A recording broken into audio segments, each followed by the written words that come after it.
इस देश में अगर कोई समुदाय बेमौत मर रहा है तो वो है ओबीसी। प्रत्यक्ष रूप से इतनी बुरी तरह से अपमानित दूसरा कोई वर्ग नहीं हो रहा है, मगर ओबीसी यानी अन्य पिछड़ा वर्ग, जिसकी गिनती अगर सही हो तो 60% से कम तो नहीं हो सकती। अब देश में जिसकी आबादी आधे से अधिक हो उसको तो हर जगह होना चाहिए। एक तरफ देश का ब्राह्मण बनिया जिसकी आबादी इस देश में मुश्किल से 10% नहीं है, वो अपने कूटनीति से देश के सभी कमांडिंग पोजीशंस में है और देश के 95% धन संपदा पर कब्जा जमाए बैठा है। मगर मैं जिसकी बात कर रही हूँ वो है तो हाथी, लेकिन सोया हुआ है, जो कोई भी आता है एक लात मारकर और पीछे धकेल देता है और इस ससुरा कुंभकर्ण का नाती अपनी खुद की सुध-बुध लेने तक का कोशिश नहीं कर रहा है। अब इतना भौकाल मैं इस वीडियो में इसलिए मचा रही हूँ कि अभी इसी माह एक और लात इस ओबीसी नामक हाथी को दी गई, वो भी उस राज्य में जहां इसकी चर्चा न के बराबर होती है। और देश में सबसे अधिक जातिवाद अगर किसी राज्य में है तो वो यही राज्य है। जी हाँ, सही पकड़े हैं, पश्चिम बंगाल। विस्तार से बताएंगे कि कैसे ओबीसी का रिजर्वेशन राज्य में धर्म का बहाना देकर 17% से घटाकर 7% कर दिया गया। वीडियो में आगे बढ़ने से पहले आपसे अपील, साथियों, एमएनटी न्यूज नेटवर्क कोई बड़े पूंजीपतियों का मीडिया नहीं बल्कि मूल निवासी बहुजन समाज की अपनी आवाज है। हमारी टीम दिन रात मेहनत करके उन मुद्दों को सामने ला रही है जिन्हें मुख्य धारा का मीडिया अक्सर दबा देते हैं।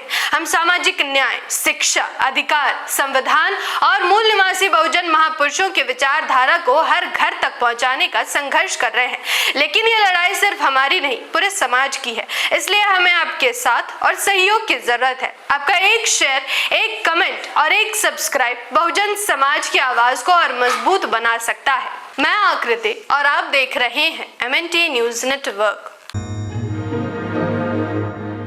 पश्चिम बंगाल में मुख्यमंत्री शुभेंदु अधिकारी के नेतृत्व वाली नई बीजेपी सरकार ने ओबीसी आरक्षण को 17% से घटाकर 7% कर दिया है। इस फैसले से पूर्ववर्ती ममता बनर्जी सरकार के दौरान ओबीसी श्रेणी में शामिल की गई कई मुस्लिम उपजातियों का आरक्षण समाप्त कर दिया गया है।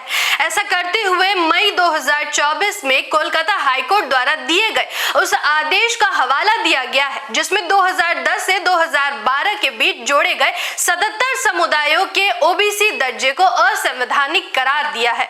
साधारण शब्दों में समझे तो राज्य सरकार ने 2010 से पहले की ओबीसी सूची को फिर से लागू कर दिया है।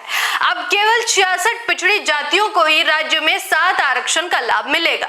पिछली सरकार ने दोहरी आरक्षण प्रणाली के तहत बड़ी संख्या में जोड़े गए मुस्लिम समुदायों को जोड़कर ओबीसी का आरक्षण 17% किया था, जिसे वर्तमान राज्य सरकार ने यह तर्क देते हुए कहा है कि भारत का संविधान धर्म आधारित आरक्षण की अनुमति नहीं देता है और 10% आरक्षण घटा दिया।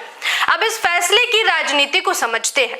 सबसे पहले तो यह समझना जरूरी है कि आरक्षण का सरोकार न तो धर्म से है और न ही आर्थिक मामलों से है और ये गाइडलाइन भारत का संविधान स्पष्ट रूप से सरकार को देता है। मगर जिस बीजेपी में पश्चिम बंगाल में भारत के संविधान का हवाला देते हुए बंगाल के ओबीसी का आरक्षण कम कर दिया, उसी बीजेपी की सरकार ने केंद्र में संविधान को दरकिनार कर आर्थिक मामलों का हवाला देकर 10% आरक्षण ब्राह्मण बनिया को दे दिया। इसे कहते हैं दोगली नीति। एक तरफ जाति आधारित जनगणना देश में हो नहीं रहा है और दूसरी तरफ धर्म के नाम पर कोई मुस्लिम तो कोई राज्य ईसाई के नाम पर इस देश के धर्म परिवर्तित अल्पसंख्यक प्रत्यक्ष या अप्रत्यक्ष तौर पर अत्याचार कर रहा है। भारत में हो रहे मानवाधिकार के उल्लंघन की थू-थू दुनिया भर में हो रही है, मगर देश के सभी बीजेपी शासित प्रदेशों में जाति, धर्म, क्षेत्रवाद के नाम पर देश के मूल निवासियों के अधिकारों का हनन हो रहा है। देश आक्रोश के आग में जल रहा है, कभी भी विस्फोट हो सकता है। हालांकि जाते जाते आपको याद दिला दूं कि बंगाल के मुख्यमंत्री का भ्रष्टाचार होने का सबूत पहले ही सोशल मीडिया में वायरल हो चुका है।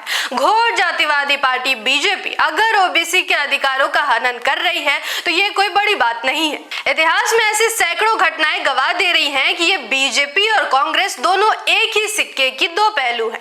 इस वीडियो में ओबीसी वर्ग अपने आप को अवलोकन करे, यही हम चाहते हैं।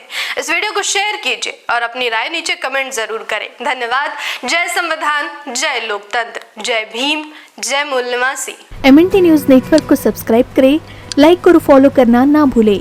साथ ही बेल आइकॉन दबाकर जन जागृति की मुहिम में जुड़े रहें।